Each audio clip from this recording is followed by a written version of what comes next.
All right, we will call regular council meeting for Tuesday, November 26, 2024 to order.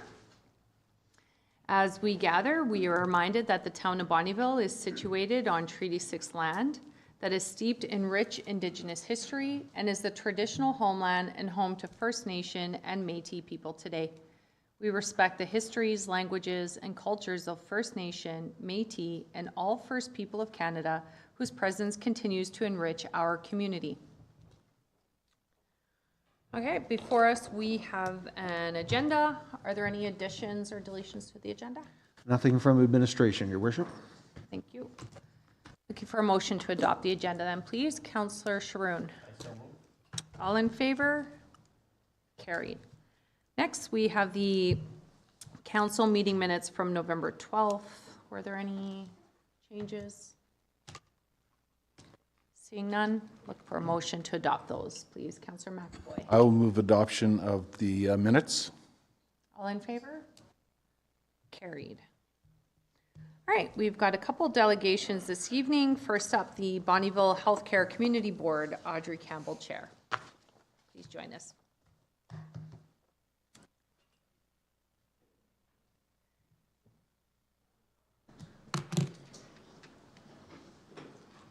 So we'll give you an opportunity with the floor. Please use the mic if you wouldn't mind. Okay. I have a presentation, and then Yes. after we can have an opportunity for questions and dialogue. Sure. All right, Okay. thank you. I'm Audrey Campbell. I chair the Bonnyville Community Health Center Board, and this is Carrie Goldsmith. She's the vice chair. And we want to thank you for allowing us some space on your agenda. The purpose and the intent is just to share some information with you about our hospital and about the Community Health Board. We have been kind of stagnant as a board for about 5 to 10 years, and we've got a new board and some vibrant, passionate members on our board. And we've decided that we need to educate our community about who we are and what we do. So we're starting, of course, with our municipal leaders. So thank you. Bonnyville Covenant Health Center is an acute care facility and a continuing care center that provides a full range of health services to people in Northeast Alberta. We are a Covenant Health managed facility, but the hospital building is owned by Alberta Health Services. This means that all capital funding comes from Alberta Health Services, and most of the operational funding comes from Covenant. Our board is made up of members from the town of Bonnyville and the MD of Bonnyville. Currently, there are 7 board members, and we are always looking for new applicants to join the board. We advocate for our center, we advocate for Covenant Health, and the health needs of our community. We all use healthcare services at some point, and the loss of any services could mean the difference between life and death. As a rural healthcare provider, Bonnyville Community Hospital faces unique challenges in supporting the greater northeastern Alberta population. The hospital and the community need greater support to ensure access to comprehensive care, including specialized treatments and vital medical services close to home. Our long-term care facility has capacity for 30 residents in private and semi-private rooms, and we have 33 acute care beds. There is a local emergency department, as well as a number of other services, including endoscopy, gynecology and obstetrics, diagnostic imaging, orthopedics, and a variety of therapies. There's lung therapy, physical therapy, and occupational therapy, recreational, as well as we do heart monitoring and of course, the cancer clinic.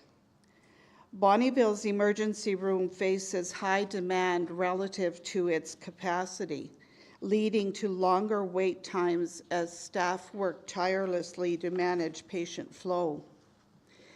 Due to lack of staff availability at the Bonnyville Health Center and neighboring sites, as well as lack of funding to support specialized medical professionals, diagnostics, and treatment options, patients are facing longer waits for critical care.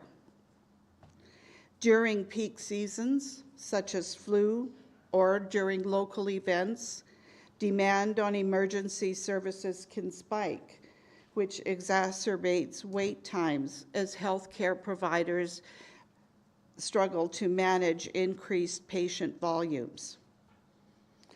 Addressing the root causes of emergency room congestion requires community-wide efforts, including initiatives promoting preventative care and non-urgent treatment options, such as HealthLink, to reduce unnecessary emergency visits. For those visiting the emergency department, we ask for their patience, as we must treat those who are most critical first. We appreciate their kindness and understanding as we work to provide them with the best care possible.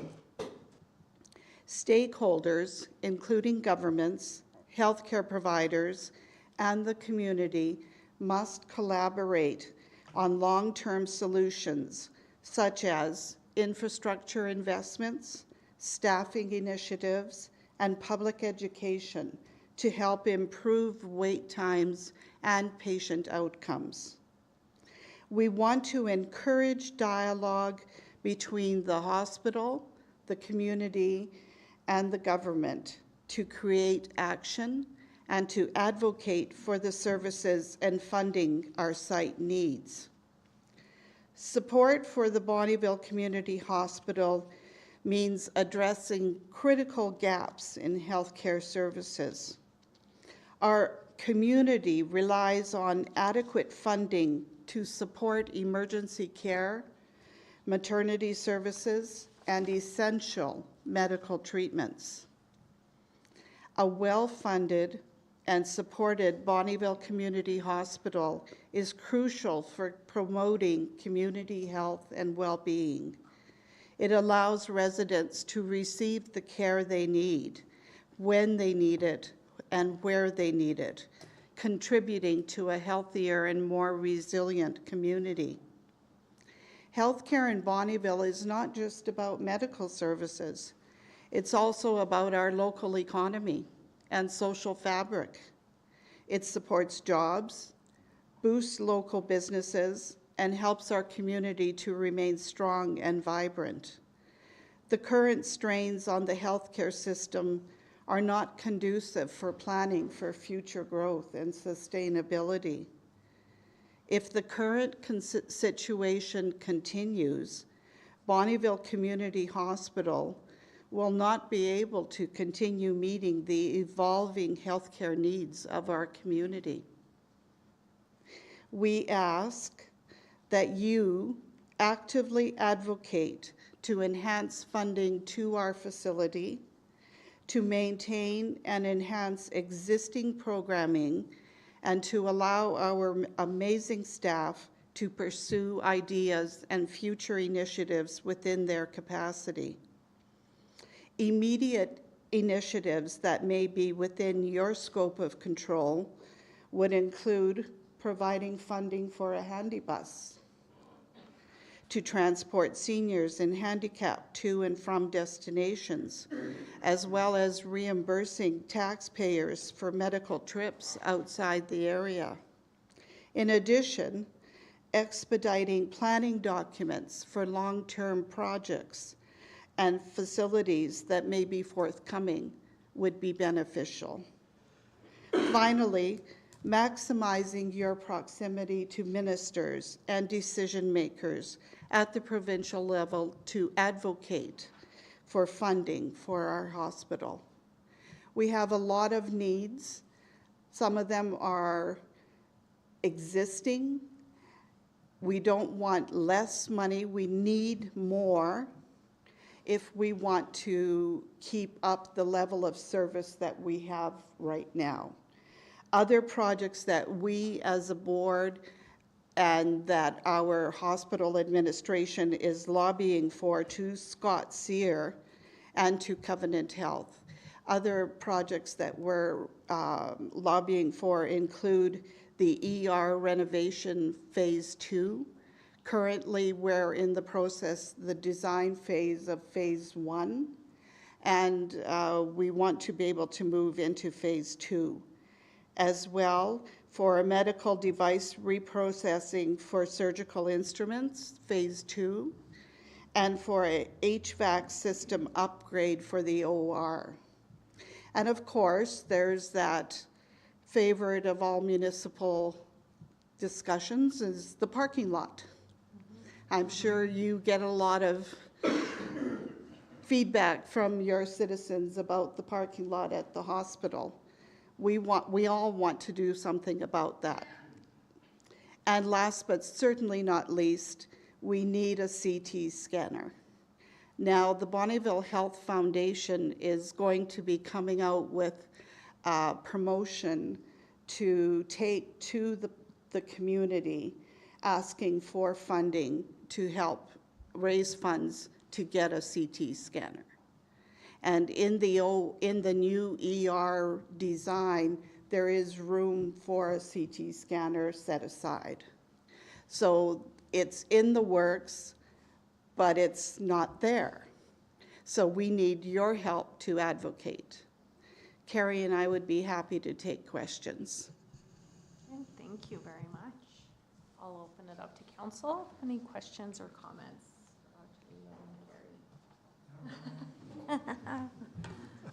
Thanks for your presentation, guys. It was awesome.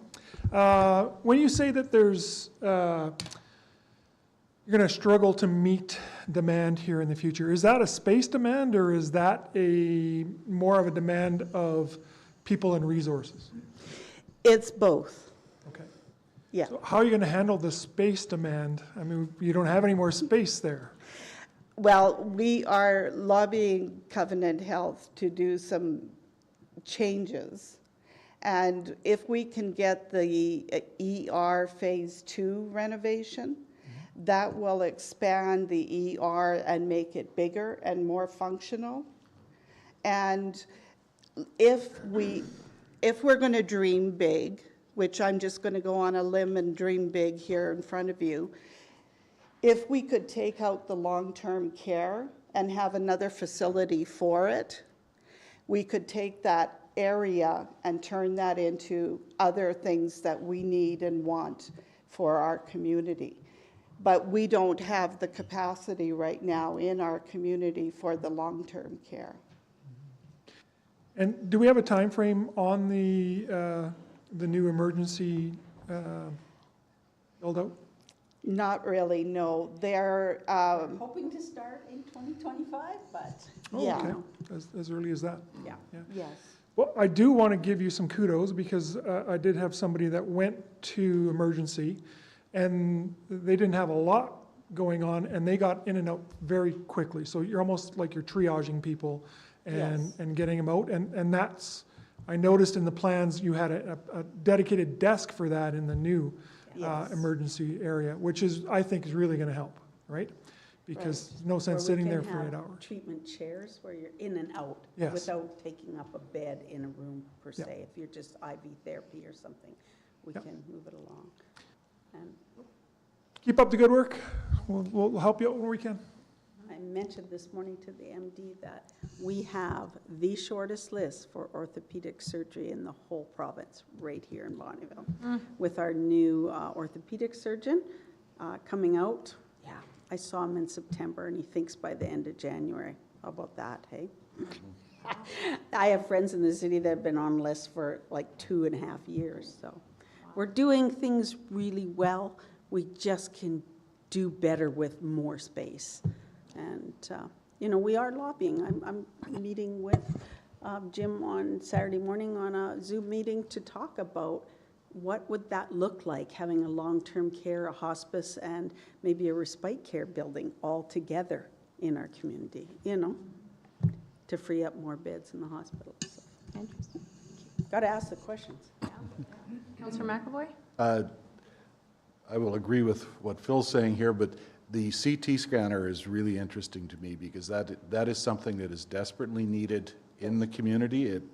It benefits us in so many ways.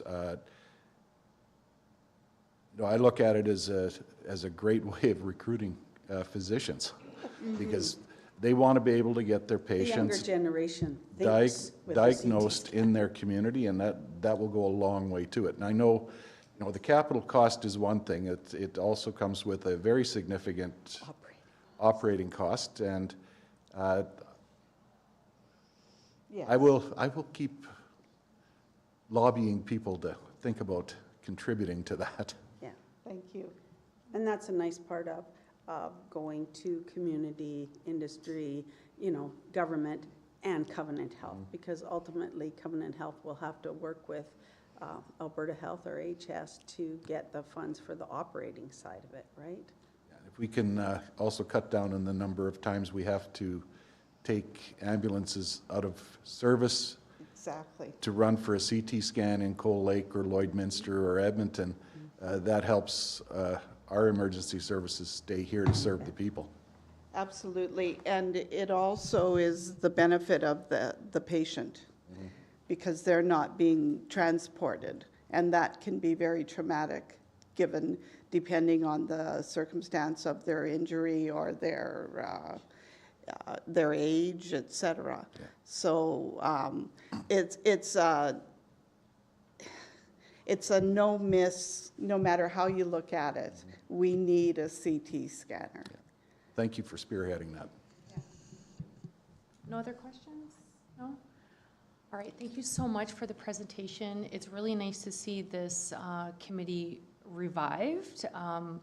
We have a really strong health foundation, but we need the advocacy group, and that is where your committee is going to come in greatly. Thank you for the points that you gave us. I think if we're all talking on the same points and going in the same direction, hopefully we can get things moving for our hospitals. So thank you so much for the time that you took this evening. Thank you, Madam Mayor. Thank you all. All right, next up, Staff Sergeant Sarah Park, please. I think this wasn't a Wednesday or a Monday. Yeah, no kidding. Or Or Saturday hockey or practice Sunday. nights. Yeah. Okay, so I'll give you the floor, Staff Sergeant, and then we can do some questions after. Sure. That works. So I just kind of give a snapshot of a few things. So from week to week, the Bonnyville detachment is responsible for investigating anywhere from 150 to a couple of hundred plus investigations per week. So the following is just a snapshot of the more prominent offenses that keep the Bonnyville members busy. Motor vehicle thefts. There's thefts of all kinds of motor vehicles continue to occur throughout the Bonnyville detachment area and Alberta and even Canada as a whole. Many motorists take the necessary steps to help prevent vehicle theft, such as keeping their doors locked at all times, never leaving keys inside, and keeping valuables out of sight. But that being said, thieves remain as motivated as ever, and thefts remain a consistent part of police investigations. So when we talk about a theft of a motor vehicle, that could be a truck, a car, an SUV, a minivan, or a motorcycle. So in 2022, we had 160 stolen. 2023, it was 192. And this year so far to date, we're at 151 with just a little over a month to go. Detachments all across Alberta launched an annual Operation Cold Start in January, which is designed to have RCMP work with the public to reduce the theft of idling vehicles during the winter months. Bonnyville members during this operation checked on unattended and idling vehicles to see if the keys were in them and whether or not they were properly secured. And in cases where they weren't, the member then called that registered owner and had an educational conversation with them about taking more preventative steps to keep their vehicle safe. The head of K Division Traffic Services commended our detachment for making the most contacts with motorists during the operation than any other detachment in Alberta. The Bonnyville RCMP took this initiative one step further, and we teamed up with K Division Traffic Services and the K Division Community Safety and Wellbeing Unit, and we set up an information table in the C2 hub during a Junior A hockey game and handed out several steering wheel clubs for anyone that wanted one. For theft under and over, so this would be anything except a motor vehicle, we had 463 in 2022, 418 in 2023, and 300 in 2024 year to date. So we'll probably come in lower yet than the year before. Possession of stolen property, this is anything under or over $5,000 in value. 107 in 2022, it was up to 126 in 2023, and we're at 129 so far in 2024. So that one's a little bit up from years past. Business break and enters, 117 in 2022, 86 in 2023, and 60 year to date for 2024. So that one's trending in the right direction. Mental health, 176 calls for service in 2022. In 2023, it was up to 181, and we're at 172. So we're about on par this year as well. And unfortunately, mental health issues remain a prevalent part of day-to-day policing. And while this is an overall societal issue, the RCMP find themselves involved with clients that have a mental health issue, either because of their behavior, whether it be criminal in nature or because of addiction.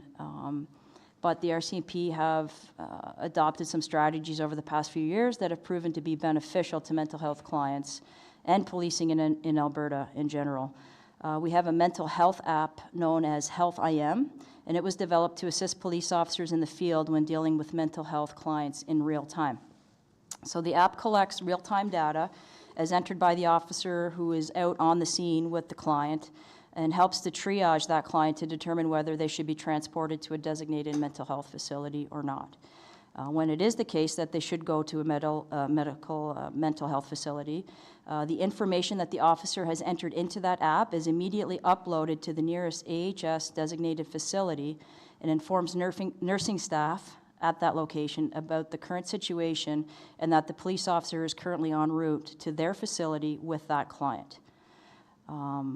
So basically, it's in the ER, they have a fax machine, and when we hit upload or submit, whatever the button is on the app, it essentially just prints out a fax on their machine, and it gives them all the information that we've just put into that app on scene based on questions we've asked the person or conversations we've had with their family to help get all the information. So it's a really good tool. The other initiative adopted by the RCMP has been the creation of the specialized unit called the Regional Police and Crisis Team, also known as RPACT. These units have been popping up all over rural Alberta, and Bonnyville Detachment relies on assistance from two local RPACT teams, one out of St. Paul and the other one out of Coal Lake. RPACT teams are comprised of one RCMP member and one RCMP security-cleared AHS nurse that rides along in the police motor vehicle with the RCMP member. Their mandate is to assist detachments with their calls for dispatch involving mental health clients, and they can take over that call, which means they will be the one transporting that client to the nearest designated facility, thus freeing up the local member to remain in their detachment area to continue taking calls and policing proactively.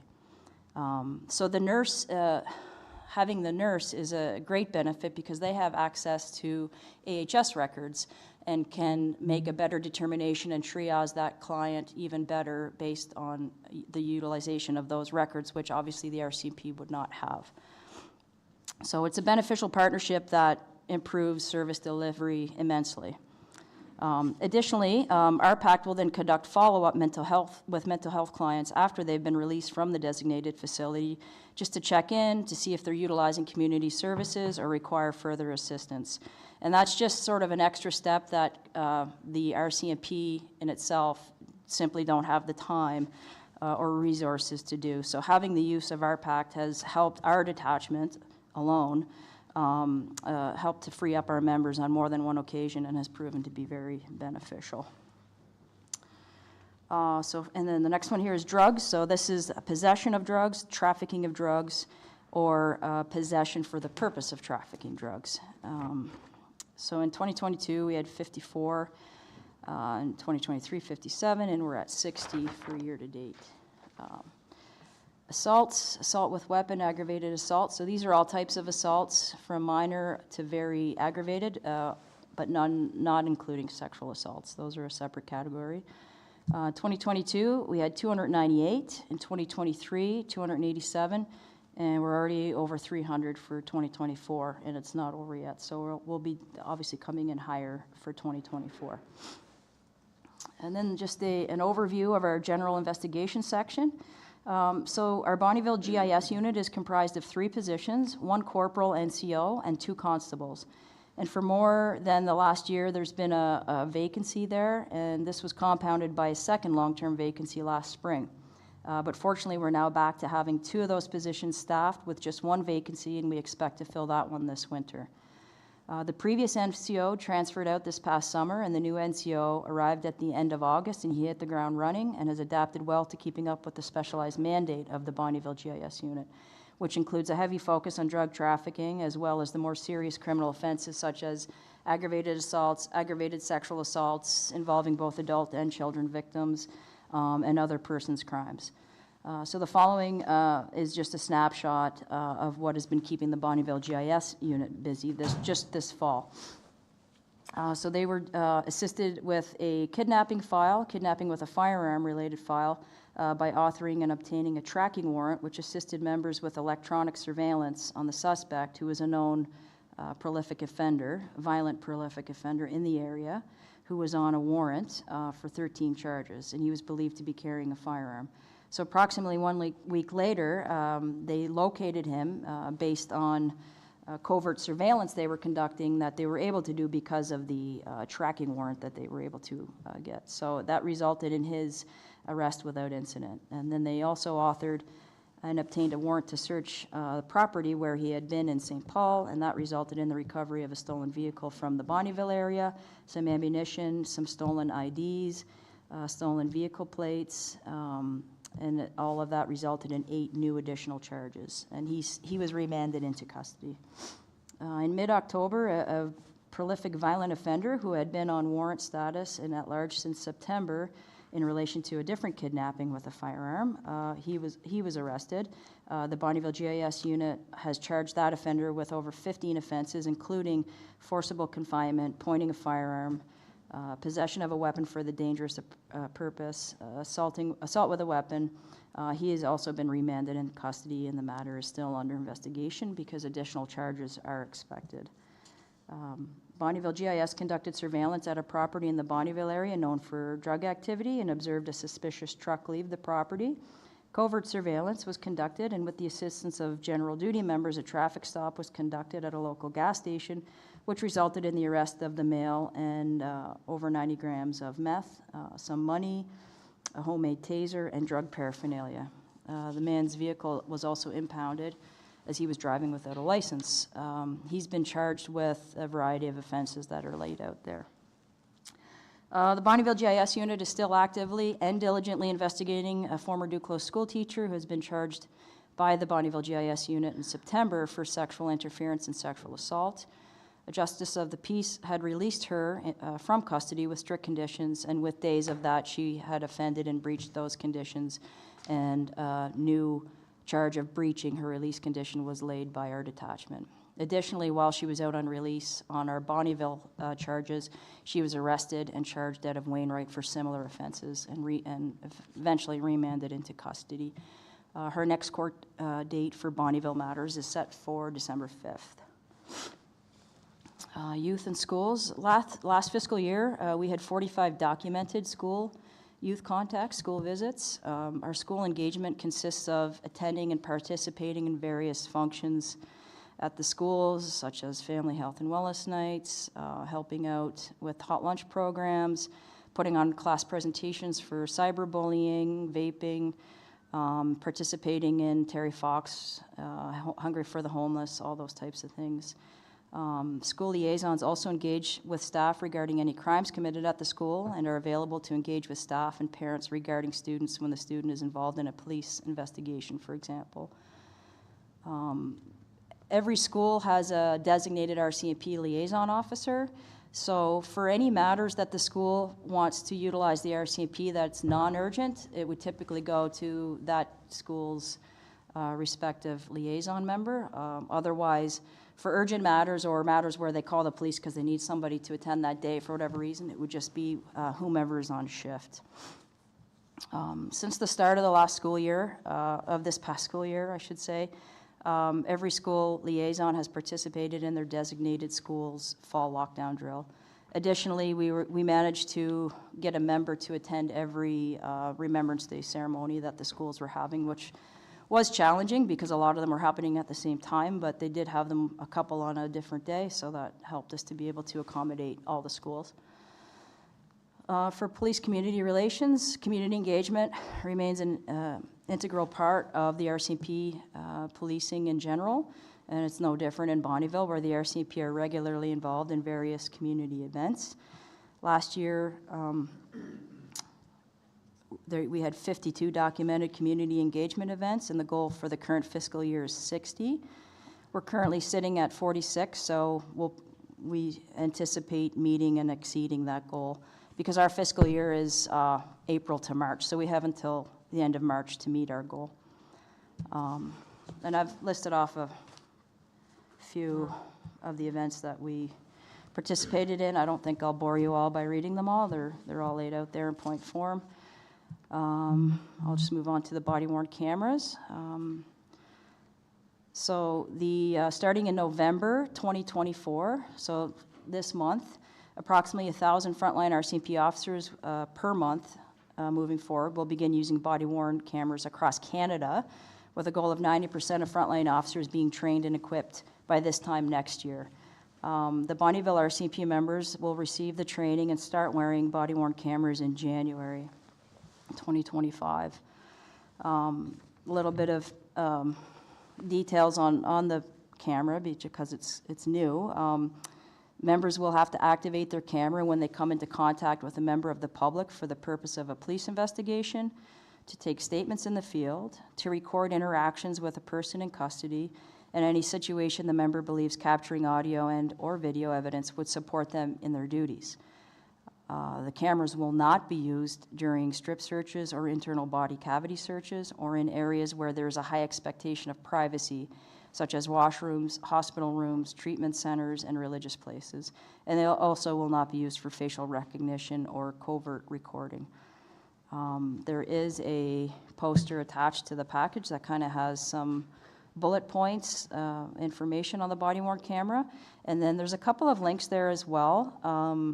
One to the RCMP website, and then the other is a YouTube video, which I just watched last week. It's fairly short and concise and kind of delivers the message, so it's there if you want to look at it. I also have we ordered some wallet cards that all the officers will be carrying with them along with their business cards. It's the same size, and it's basically it's a QR code that if anybody, we anticipate once we start wearing these cameras, we'll be getting questions from the public, just out of curiosity, and also some that have concerns.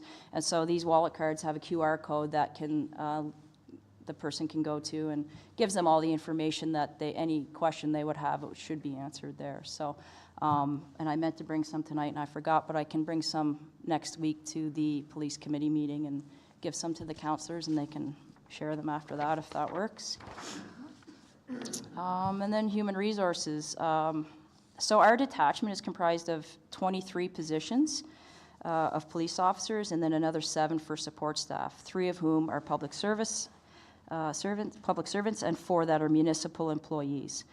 The 2 new constables that were posted to Bonnyville in August and September from the RCMP Training Academy are well reported on by their field coaches, and they should be able to be relied upon to consistently contribute to our minimum coverage standard by Christmas. We have 1 constable that worked his last shift last week. Well, we have another one that will be transferring out in January. So that will bring our hard vacancy rate up to 4. However, we will be getting a new experienced officer in December, actually, so you can consider the 4 to be a 3, I guess. K Division continues to work on backfilling those positions. And of the 7 support staff positions, we have 1 hard vacancy there on the PS side of things, on the public servant side of things. So they're in the process of trying to backfill that one. And then, in addition to the body-worn camera information page, I also just included many of the media releases that have gone out over 2024. That just kind of gives a snapshot of some of the charges that are being laid and some of the investigations that the officers are working on. And that's it. Excellent, thank you. Open it up to council. Any questions or comments? Leaving all the work to me, okay. Okay, I have a couple comments and a question. So first comment, I really like this Operation Cold Start. I thought that was such a great idea. What a great way to show people that, you know, by leaving your car idling with the keys in it and the doors unlocked, you know, to actually have an RCMP officer come and check it and let you know about it. I thought that was brilliant. And I really enjoyed giving out the clubs over at the C2 during a junior A game. I sent a few people over, actually. And then my question is in regards to, okay, this program with the mental health, so an RCMP being paired up with a AHS nurse. So we have one in St. Paul, and I was at the Remembrance Day ceremony where one of your officers is being transferred to Cold Lake to work there. Yeah. Does that cover the town of Bonnyville in this area accurately, or do you think that there should be something like that dedicated just for this area? So they're growing in popularity, and I think it started in Grand Prairie, and it's like anything. It's like a GIS unit. So we have a district GIS unit and a district crew unit out of St. Paul, for example, and they're responsible for covering all 27 detachments in our district. So it's the same thing with RPACT, but they're spread out within the district. So the Cold Lake RPACT will have an area of, say, and I'm not exactly sure what it is, but it'll be like Lac La Biche detachment area, Cold Lake, Bonnyville, Elk Point. And then St. Paul would also cover, bleed into some of that, but then also move further west. So the more they pop up, the more likely that we'll have one available to us when we need it. But yeah, like we had a call today, and so a mental health call, and our PACT unit was on and was able to assist. But had they been called to Lac La Biche an hour before that, we would have been left dealing with it. And it's not that our members are not capable to deal with it, it's just a resourcing thing where it takes away from our community when that member then has to drive that person to St. Paul, maybe sit there for 3 hours until they can get admitted, and then come back to our detachment area then. So sure, it would be beneficial. That's just additional resources through Sologen and then staffing it. Yeah. Yeah, I think it's I don't know, hopefully, I think it's a great program. Yeah. Seeing it mental firsthand, health, it's been working well, and I know the members appreciate when they're available to our disposal to be able to sort of hand these off. And honestly, the client then gets that added service of the nurse who has access to their records and can ask the right questions that we wouldn't know otherwise to ask because we don't have access to those records. So, yeah. Great. Excellent. I think you're getting off easy tonight. I think I am too. Thank you so much for your time this evening. Okay, thank you. Okay, let's move into MPC. If I can get a motion, Councillor Blanchett. I'll move us into MPC, Madam Mayor. Thank you. All in favor? Carried. All right. We'll call MPC to order. Before us, we have an agenda. Are there any additions to the agenda? No. Motion to accept the agenda then, please. Councillor Johnson? I'll make that motion. All in favor? Carried. Adoption of the minutes from October 8th, 2024. Any changes? No. Councillor Sharoon? I'll move the minutes dated October 8th. Thank you. All in favor? Carried. All right, so first item, proposed development permit, 24-0116. Councillor Langridge? Thank you, Madam Mayor. I have a conflict on this one, so I will excuse myself. All right, we'll come and get you when we're done. Thanks. All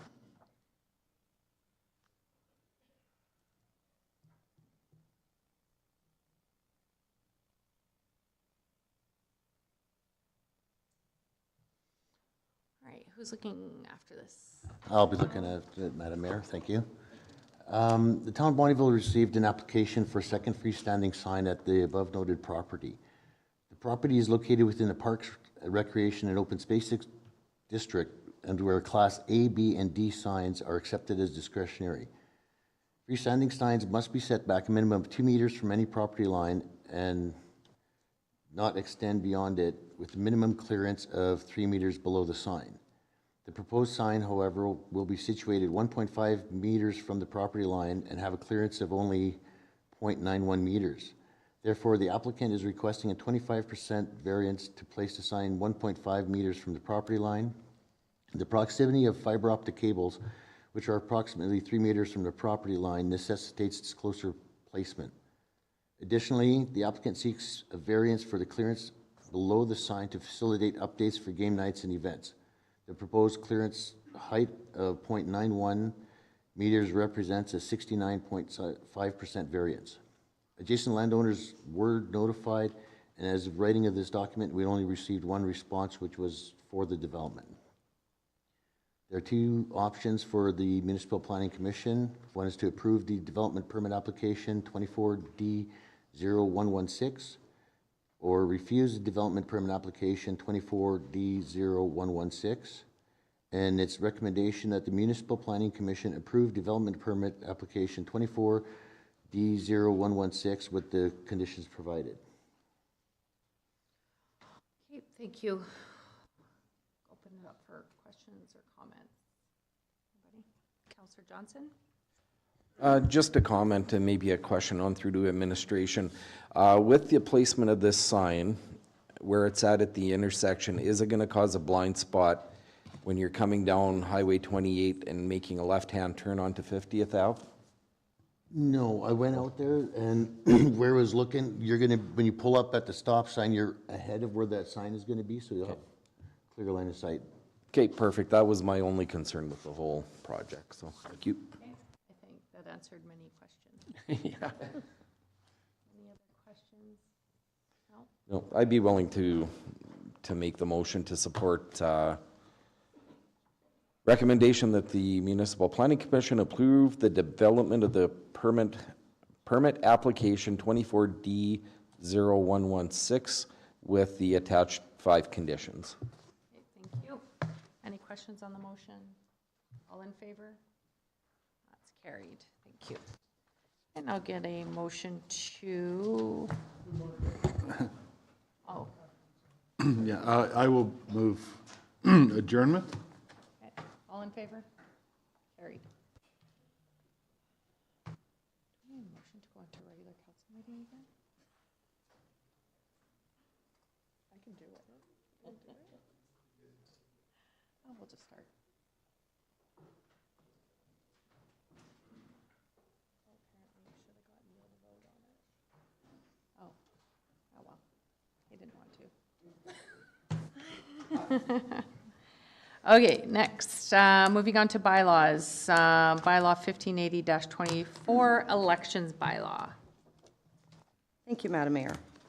At the November 19th Governance and Priorities Committee meeting, administration presented draft bylaw number 1508-24, the elections bylaw. This bylaw was drafted to replace bylaw number 1506-20 and bylaw 1507-21 to include amendments to the Local Authorities Election Act that were approved in Bill 20 that was recently passed by the provincial government. This draft differs from what was presented at the GMP committee, although the content remains the same. Administration reviewed bylaws from other municipalities to ensure that the amendments from Bill 20 were all captured. The significant changes include the removal of any reference to using automated voting machines, the inclusion of candidates providing a criminal record check with their nomination papers, updates to the payment methods accepted to include e-transfer and debit, and updates to voter identification sections as a permanent electors register is required for electors who wish to vote. Administration feels that with the changes incorporated, this draft provides greater clarification for election procedures. An elections bylaw must be passed by December 31st in the year prior to the general election. Administration is recommending that council provide first reading to bylaw number 1580-24. Okay, thank you. Any questions? No? All right, we're looking for a motion for first reading, please. Councillor Kushner. Thanks, Madam Mayor. I would make motion that council provide first reading to bylaw number 1580-2 for the elections bylaw. All in favor? Carried. Next, bylaw, residential tax incentive. Thank you. At the November 19th Governance and Priorities meeting, administration presented draft bylaw number 1582-24, the residential tax incentive bylaw. This bylaw was developed to encourage residential development of all types of housing in the residential assessment class for the general benefit of the municipality. The bylaw includes incentives at 100% for year 1 to 3, 75% for year 4, and 50% for year 5. Incentives will be calculated to include increases in assessed values over the base assessment year that is greater than $25,000. This is consistent with the non-residential tax incentives that were included in bylaw 1556-23. And administration is recommending that council provide first reading to bylaw number 1582-24. Thank you. Questions, comments? No? All right, Councillor McAvoy. Turn it on. I would move first reading of bylaw 1582-24, the residential tax incentive bylaw. Thank you. All in favor? Carried. Okay, next, under finance, we have the bank reconciliation, operating financial report, and the capital financial report for October 2024. Yes, at the end of October, we had $22,937,547 in our bank account, $234,351 in our 90-day NDA account, and included in the bank balance was the Frog Lake Tie-in Design Grant for $13,301. And if council has any questions with regards to the operating and capital financials, we'd be happy to answer. If not, we would ask that council accept the financial reports as presented. Okay, thank you. Any questions on any of these three reports? If not, I'll ask for one motion if council is okay with it to accept all the reports as presented. Councillor Sharoon. Thank you, Madam Mayor. I'll move the finance report as presented with all three items listed. Okay. Thank you. All in favor? Carried. All right. Draft 2, operating budget. Thank you, Madam Mayor. Attached is draft 2 of the 2025 operating budget, which includes total expenditures of $33,406,409. The forecasted deficit is now $1,989,436. Draft 1 had a total deficit of $2,473,081. Changes from draft 1 include an increase in revenue for the ATCO electric franchise fee, a decrease in overall grant requests, which are based on a review of the applications that are received, as well as estimations for the applications that we may receive in 2025, a decrease in employer contributions for the 2025 rates, a reallocation of the ICF contribution, decrease in administration computer maintenance due to the quote for the cybersecurity, an increase in administration materials for the purchase of equipment for advertising, a decrease in the RCMP contract based on actual members of about 11.5 versus 13, an increase in water, sewer, and garbage revenue based on a rate of a 2% increase calculated on consumption and the accounts over the past 12 months, a decrease in casual wages under the water distribution due to a keying error, a decrease in contracted costs under water distribution to reduce the costs required for the Jesse Lake lowering program, a decrease in cost of purchasing Cold Lake water based on estimated usage, a decrease in power costs for the water treatment plant, an increase in contracted costs under the landfill for the groundwater monitoring, a decrease in reallocation of economic development activities, and that was because the downtown urban design project is being completed in 2024, and the beautification program is under the GL 1006. A decrease in revenue and expenditures for the Build Bonnyville New Housing Incentive Grant Program, and that's based on building 20 new single-family dwellings next year. The deficit of $1.9 million would equate to a 23.47 tax increase. Options included from administration to reduce the deficit would be to reduce the amount requested from outside organizations to the same amount as requested in 2024, increase in property taxes, and we can fund any deficit from reserve. The budget open house is scheduled for December 3rd at 6 p.m. We are asking that council provide administration with direction to any changes from draft 2 of the 2025 operating budget as presented, and any changes will be included in the budget open house presentation next week. Okay. Any directions for any changes on draft 2 of the budget? No? All right. Okay, do you want a motion? No, I don't think so. No. Okay, perfect. If there's no comments or discussion, we will move on to the capital budget, please. Thank you. Attached is draft 2 of the proposed 2025 capital budget. Administration is forecasting a deficit in the amount of $16,979,304. Changes from draft 1 include the reallocation of revenue and expenses for the Aquatic Center over a 4-year period, an increase in revenue for ID 349 funds that are not required in operating for the Build Bonnyville program, an increase in revenue from reserve for the CPO vehicle, an increase in expenses to buy a second CPO vehicle, an increase in expenses for Highway 28 trees, an increase in expenses for the installation of a sanitary sewer service at the Nelson Lumber Building, increase in expenses for Southeast Lift Station capacity upgrades, an increase in expenses for the relocation and purchasing of solar lights, and the addition of costs for the soccer field parking lot. Administration is still investigating costs for other projects, which include the back alley streetlights in the downtown core, land purchase for a snow dump area stormwater pond, downtown revitalization, Jesse Lake trail repairs, Jesse Lake upgrades for Area 2, and sports tourism strategy initiatives. Costs for some of the above projects may be available in time for next week's budget open house. However, some may not be known until the interim or final budget.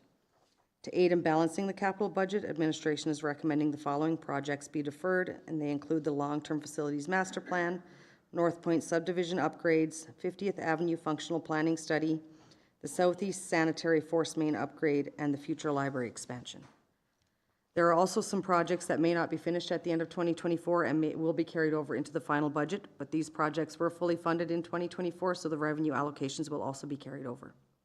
We are asking, as with the operating budget, that council provide administration with any direction to any changes from draft 2 that as presented tonight, and we will include them in the budget open house presentation next week. Any comments or direction on draft 2 for the capital budget? Councillor Kirchner. Thanks, Your Worship. Yeah, we had discussed at G&P the relocation and purchasing of solar lights. So we're still, and the letter further on down kind of goes through all of that. So I can't see us doing that. And then, yeah, just bringing that point out again that, yeah, thank you. Thank you. All right, any other conversation? Councillor Langridge? Thank you, Madam Mayor. A couple questions looking at the budget worksheets that have been added. So the first one is the proposed upgraded parking at the wetland soccer field. Now, I remember at first we were discussing the parking lot. Now in the map, I see that half the alley is paved. Do we know what the plan is on that? Are we doing the alley along with the parking lot? The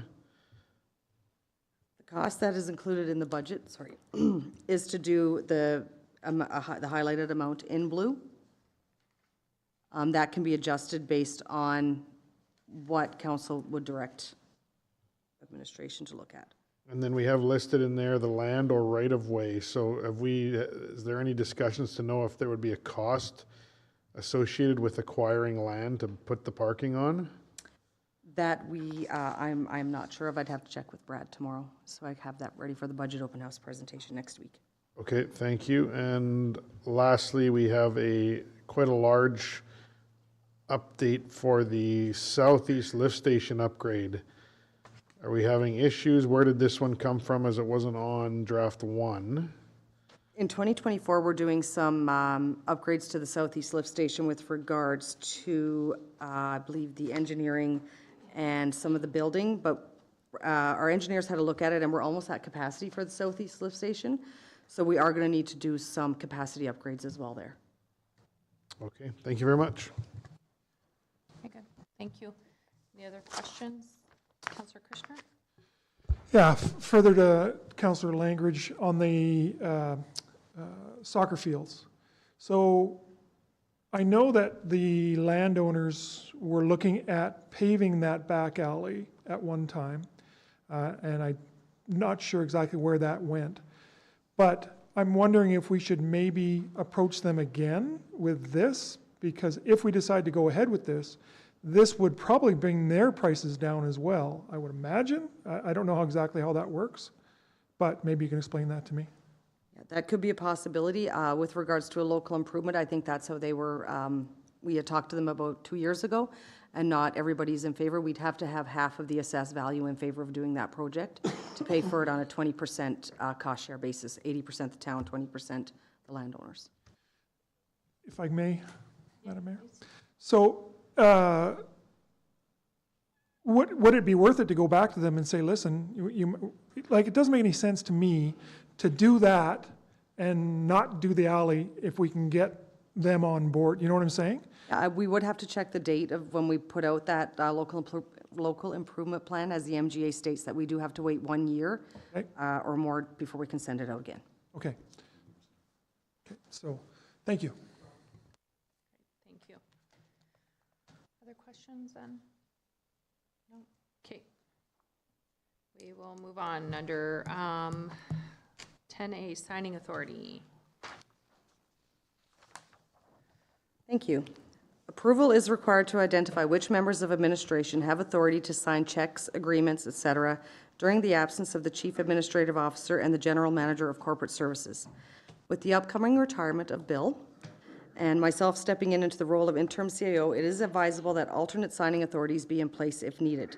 Our recommendation is that Council appoint Janine Chernahose and Brad Trimble as the alternates for administrative signing authority for the town. No. Not allowed to leave, Bill. Councillor McAvoy. I will move that Janine Chernahos and Brad Trimble are appointed as alternate signing authorities for the town of Bonnyville, administrative signing authorities. You don't need a motion to remove Bill, he just goes away. Thank you.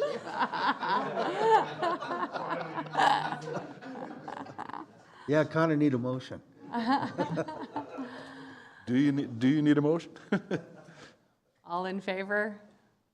Unanimous. Next. All right, Bonnyville Friendship Center property tax exemption. Thank you. Attached are applications from the Bonnyville Friendship Center requesting property tax exemptions for their properties located at 4711 50th Avenue, 4805 66th Street, and 4801 66th Street. Section 362, 1 and 3B provides that property used for a charitable or benevolent purpose that is for the benefit of the general public and owned by a nonprofit organization is exempt from taxation. However, it is up to the municipality to make the determination with respect to whether the organization is providing a charitable or benevolent purpose. The property located at 4711 50th Avenue has been exempted from property taxes, excluding any local improvement taxes, in previous years. The properties located at 4805 and 4801 66th Street were purchased by the Bonnyville Friendship Center in October 2024 and is the location of the proposed women's shelter and transitional housing project. To assist in determining to assist in this determination, the property tax exemption regulation has been passed. Based on the criteria established in the regulation, it would appear that the Bonnyville Friendship Center qualifies under this section of the Act and therefore will be exempt. The regulation also provides that council can make the determination with respect to the status of the organization for a period of up to 3 years. Administration is recommending that council exempt the properties owned by the Bonnyville Friendship Center located at 4711 50th Avenue, 4801 66th Street, and 4805 66th Street from all property tax, excluding local improvement tax, for the years 2025, 2026, and 2027 pursuant to Section 362, 1 and 3B of the MGA. Okay, open it up. Questions or comments? Okay, yeah, looking for a motion then, council. Direction, Councillor Kushner. Thanks, Your Worship. I would make the motion that council exempt the properties owned by the Bonnyville Canadian Friendship Centre located at 4711 50th Ave, 4801 66th Street, and 4805 66th Street from all property tax excluding local improvement tax for the years 2025, 2026, and 2027. Thank you. All in favor? Carried. Next, sorry. Ashland Gymnastics property tax exemption. So we received this application from the Ashland Gymnastics Club requesting property tax exemption for their property located at 3904 50th Avenue. Section 362, 1 and 2 provides that property used for a charitable or benevolent purpose that is held by a nonprofit organization and used solely for community games, sports, athletics, or recreation for the benefit of the general public is exempt from taxation. However, again, it's up to the municipality to make the determination on whether or not the organization meets this criteria. Based on the criteria established in the regulation, it would appear that Ashland Gymnastics Club qualifies under this section of the Act and therefore will be exempt. The regulation also provides that council make the determination with respect to the status for a period of up to 3 years. Our recommendation is that council exempt the property owned by Ashland Gymnastics Club located at 3904 50th Avenue from all property tax excluding local improvement tax for the years 2025, 2026, and 2027 pursuant to Section 361 N2 of the Municipal Government Act. Thank you. Questions? No? All right. Councillor Blanchette. Thank you, Madam Mayor. I will move that council exempt the property owned by Ashland Gymnastics Club located at 3904 50th Ave from all property tax, excluding local improvement tax for the years 2025 to 2027 pursuant to the cited legislation. Thank you. All in favor? Carried. Next, Beaver River Fish and Game Association property tax exemption. Thank you. So this is the application from the Beaver River Fish and Game Association requesting property tax exemption for their property located at 4402 54th Avenue. This one will fall under Section 362, 1 and 3B, which is for charitable or benevolent purpose, that is for the benefit of the general public. Based on the criteria established in the regulation, it would appear that the Beaver River Fish and Game Association qualifies under this section of the Act and therefore will be exempt. The regulation again provides for council to determine how long this would be exempt for. In previous years, council made the determination that they were exempt. However, they were only exempted from 50% of the municipal portion of the tax. The determination has been for 3 years, and the property was still included in the equalized assessment base and is reflected in the overall school tax requisition that we pay. The rationale for the 50% exemption was based on the 60% youth membership within the organization.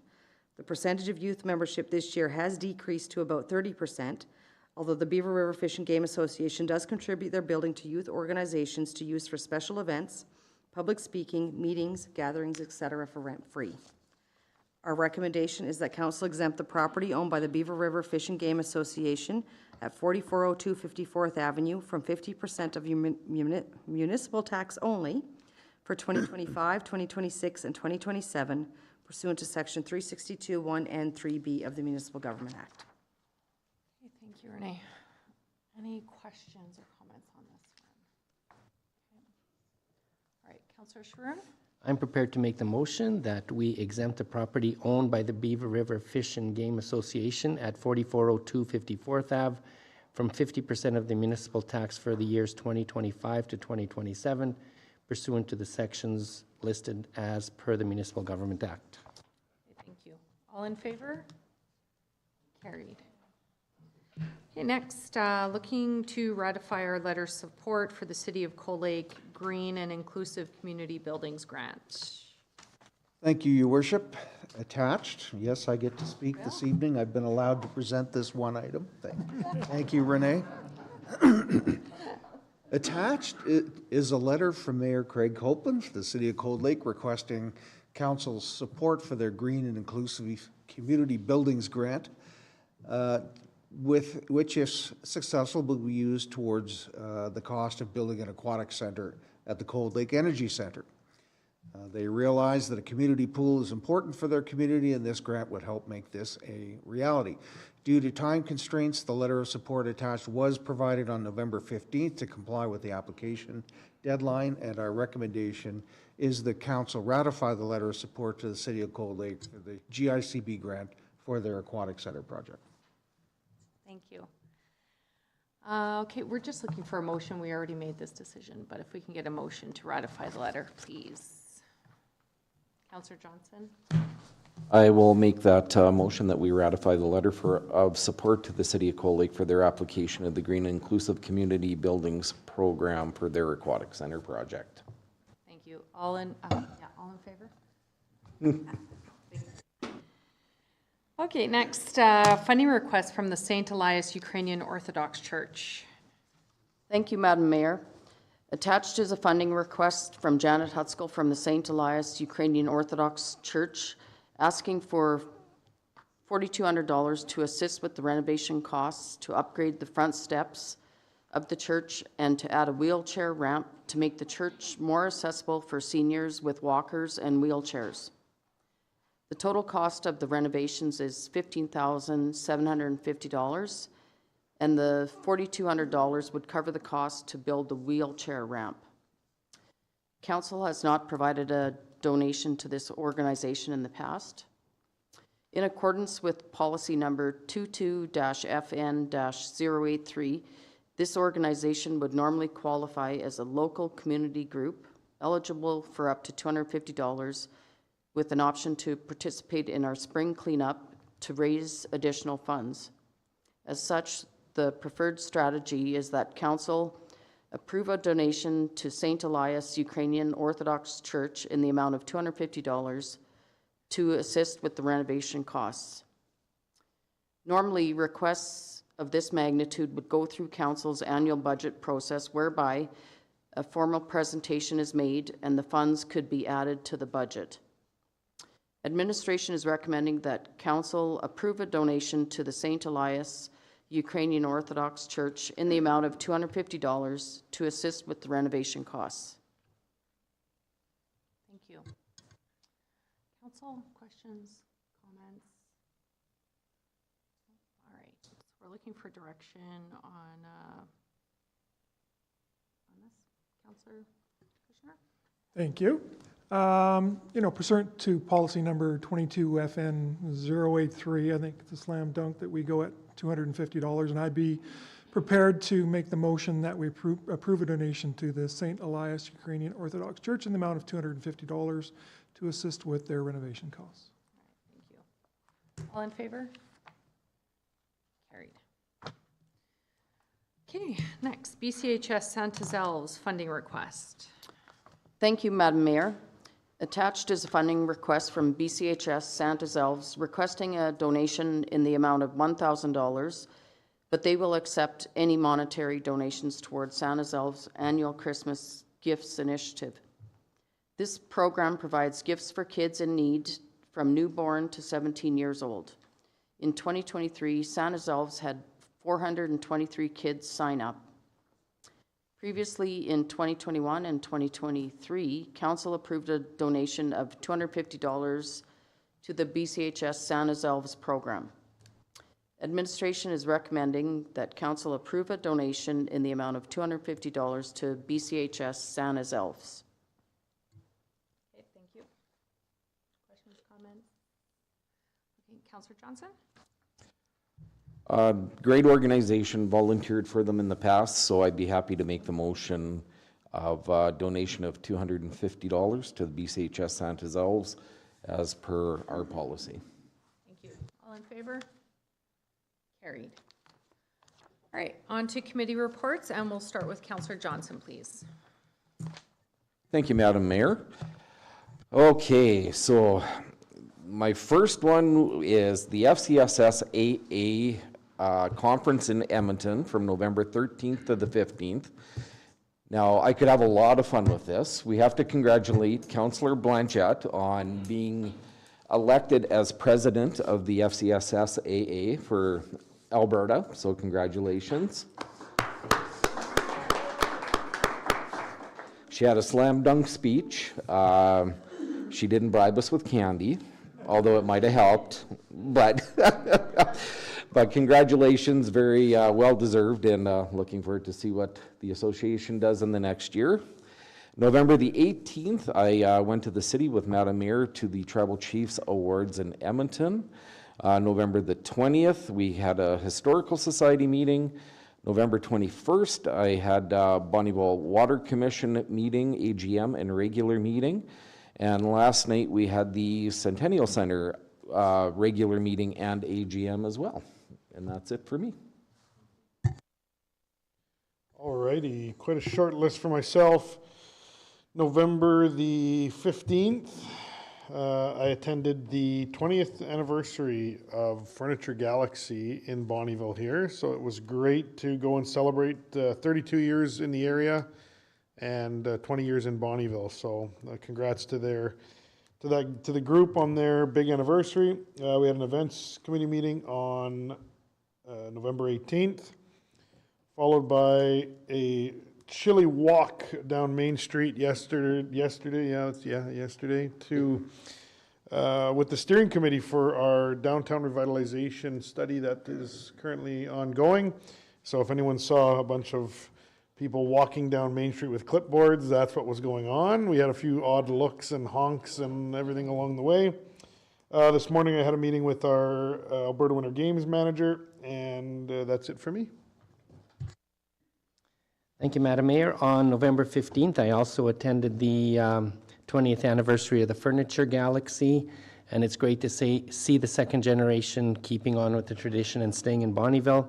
I slipped over to the Métis office for a bit. That was their Métis week. It was finishing up, so just listened to some roundtable stories. It was very enlightening. On the 19th, we had our Governments and Priorities Committee meeting. On the 20th, we had our Lakeland Lodge and Housing Foundation. We passed the interim budget. Right now, both lodges are full. Because they are full and the expenses are now shared with more residents, there does not appear that there'll be any rent increases or requisitions for next year. We however, have to raise the laundry and the satellite a few dollars a month, so looking good there. The 21st, we had a chamber board meeting, listening to Staff Sergeant Park's police report. It's in line with the crime severity index that was discussed at the meeting. So Bonnyville has moved from number 1 down to number 3. So the stats are looking better. Also, as of April 1st, our current executive director is going to be working remotely for the next 2 years. And in the interim, executive director is going to be Megan. So congratulations to her for assuming that role for the next 2 years. I know she'll do a fantastic job. And that's it for me.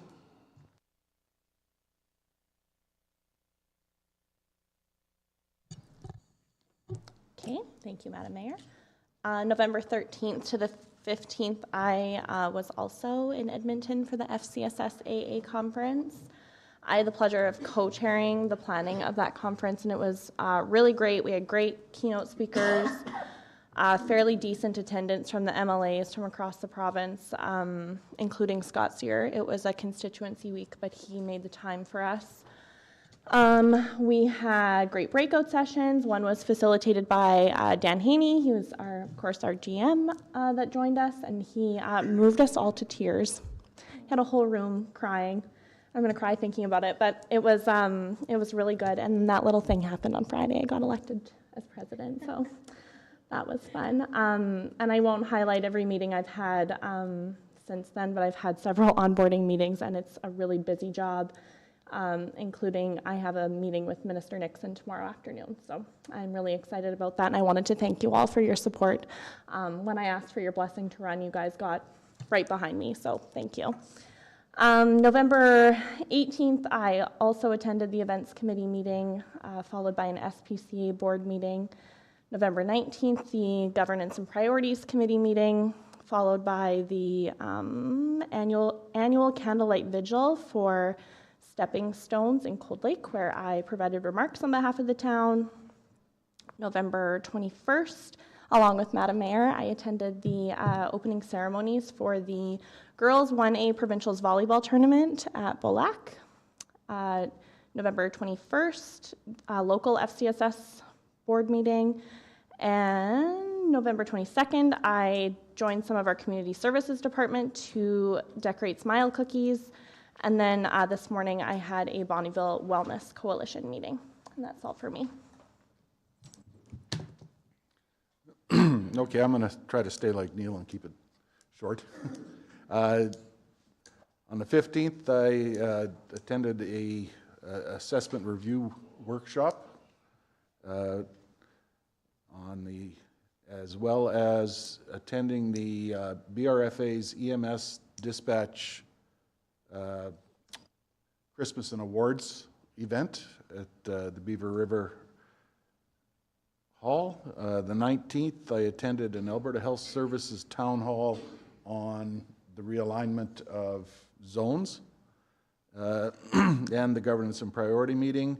The 20th, I attended the Lakeland Lodge and Housing meeting, which David reported on very well. And I decorated smile cookies with Councillor Phil over here. I know. And on the 21st was the Bonnyville Regional Water Services Commission meeting.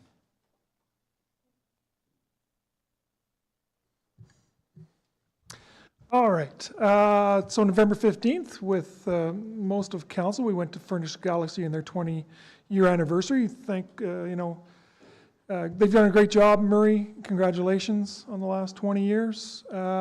Also November 15th, along with my counselor to my left here, we went to the EMS dispatch and admin Christmas party.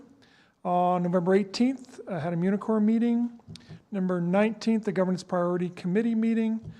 November 20th, I had a LICA board meeting, and I'd like to just maybe talk a little bit about LICA, because nobody really knows LICA. What the heck is LICA? So there are environmental stewards of this area. So LICA stands for the Lakeland Industry and Community Association. They have an air shed, so they take care, they monitor the air quality in the region. There's actually 3 of these lanterns in the town of Bonnyville, one at the C2, one here at the town office, and one at the library as well. They also are a WPAC, a Watershed Planning and Advisory Council as well. There's 11 of those in the province. We're one of them. That helps with our safe and secure drinking water, healthy aquatic ecosystems, really important stuff. So they do a lot of good stuff. The area that they take is quite big. It's the whole bombing range in the north, the Saskatchewan border, all the way down past Buffalo Lake Métis settlement in the west, and all the way down past Heinsberg in the south. So it's a very big area. So we also have environmental monitoring programs, acid deposition monitoring, oil sands monitoring, work well with our industry partners as well, and they are big supporters of the LICA. We do education and outreach, and we even put on the community garden over at the wholesale club right in there. And then that same day, I did a Tim Hortons Smile Cookies with the person on my left. And November 26th, we walked the streets of Bonnyville for the Green Space Alliance. Okay, so for myself, on November 14th, I had our regular Lakeland DMO board meeting.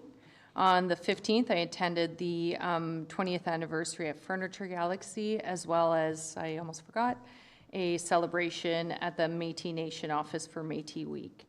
On November 18th, Councillor Johnson and I had the privilege of attending a gala for the Tribal Chiefs Ventures. And we were seated with some federal government officials who fund that program. And they are looking at the town of Bonnyville for putting in a training center. So we put in a good word, and hopefully that's something that can come to our town. November 21st, we failed to have quorum for a BRFA meeting, but I was able to attend the provincial opening ceremonies for volleyball here. That same day, I went to a meet and greet to meet the Covenant Health CAO over at the hospital. And then yesterday, I attended the meeting that MLA Sear had organized with Minister Ellis Wilson and Minister Emery in regards to rural crime in our region, along with a lot of other local leaders to advocate for getting something going in our area, considering we are on the top number 3 now, crime severity index. So, and then on the 25th, I had a C2 meeting.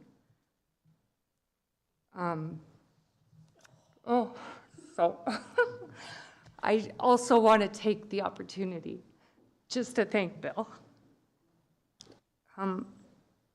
Being it's your last meeting, I think it would be remiss for me not to mention how much we're going to miss you. I want to thank you for your years of dedication and your leadership. Thank you for always having our back.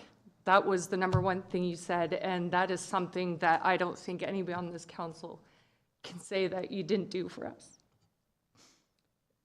You've been a great mentor, advocate, and friend, and I'm going to miss your guidance and reminder to me that I should always take the high road, even in those instances when I really did not want to. I think we're also going to miss your smiling face. Every FCM and AUMA in the mornings coming down, like you were there, you had our table, you had our, it was so amazing just to come down and see Bill. And I'm really going to miss that. As a first-time mayor, I could not have asked for a better CAO.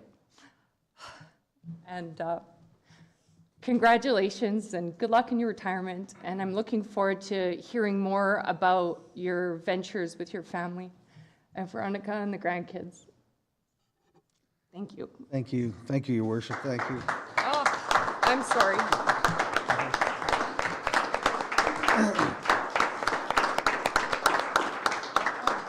Thanks. I don't know that I deserve that, but thank you so much. It's been, the crown and glory of my career has been the last, going on 5 years now as CAO of the town of Bonnyville.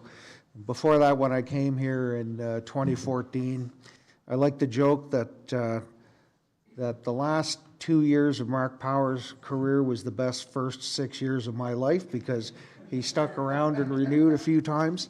And it only got better, so I couldn't have asked for a better bunch of people to work with. Staff are wonderful. The place is just so welcoming, and the town is so great. I'm really, really, really going to miss everyone and miss the town. And thank you so much for the kind words. Oh, thanks, Bill. You're so special, and I'm going to miss you a lot. Okay, sorry. I was holding those back the whole meeting, by the way. Okay, let's try to get through proclamation. Whereas December 3rd is recognized worldwide as the International Day of Persons with Disabilities, a day dedicated to promoting the rights and well-being of persons with disabilities in all areas of society. And now, I do hereby proclaim December 3rd, 2024 as the International Day of Persons with Disabilities in the town of Bonnyville, and encourage all residents, business, and organizations to recognize and support the contributions of persons with disabilities in our community and beyond. Okay, we've got our appendix as always. Any questions? Motion to go into camera, please.